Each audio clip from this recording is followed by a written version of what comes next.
আচ্ছা ভাই, যে আপনারা দেখতে পাচ্ছি যে একটা উদ্যোগ নিয়েছেন যে অনেকে মালামাল নিয়ে যাচ্ছে, আপনারা আটকাচ্ছেন, কেন করছেন, কি জন্য করছেন? এটা করতেছি ভাই আমরা নিজেদের জায়গা থেকে, আমরা আমাদের বিবেকের জায়গা থেকে করতেছি। আমরা আসলে এই চুরি করার জন্য বা লুট করার জন্য আসলে আমরা এই কাজ করি নাই। ছাত্রদের আন্দোলন ছিল, উদ্যোগ ছিল, আমাদেরও ইচ্ছা ছিল যে আমাদের দাবির বিরুদ্ধে সব কিছু হইতেছে, সুতরাং আমাদের যে লক্ষ্য সেটা মানে আমরা করতে পারছি, জয় করতে পারছি। এখন আমরা চাই না এটা চুরি হোক, সেই জায়গা থেকে আমরা এই কাজটা করছি। কি কি দেখতে পেয়েছেন, কি কি জিনিস নিয়ে যাচ্ছে? মানুষ আসলে কোনো কিছু রাখতেছে না, যা পাচ্ছে গাছপালা থেকে শুরু করে সবকিছু নিয়ে যাচ্ছে, টপ থেকে শুরু করে বালিশ থেকে সবকিছু নিয়ে যাচ্ছে। ছোট একটা মগ এটা খুবই দুঃখজনক। আমরা বাঙালি হিসাবে আমাদের পরিচয় এভাবে দিচ্ছি, এটা কোনোভাবেই কাম্য না। আমরা কখনো এটা চাই নাই, আমরা চাইছি আমাদের স্বাধীনতা, আমরা পাইছি, বাট এটা কোন ধরনের স্বাধীনতা?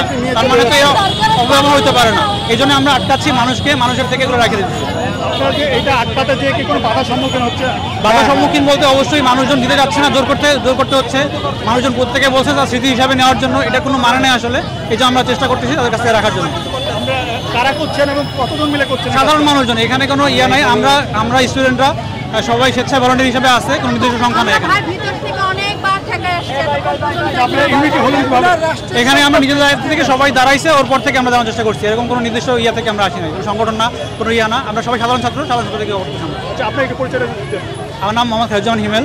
আমি মাস্টার শেষ হচ্ছে আমার পটুয়াখালী বিজ্ঞান প্রযুক্তি বিশ্ববিদ্যালয় থেকে।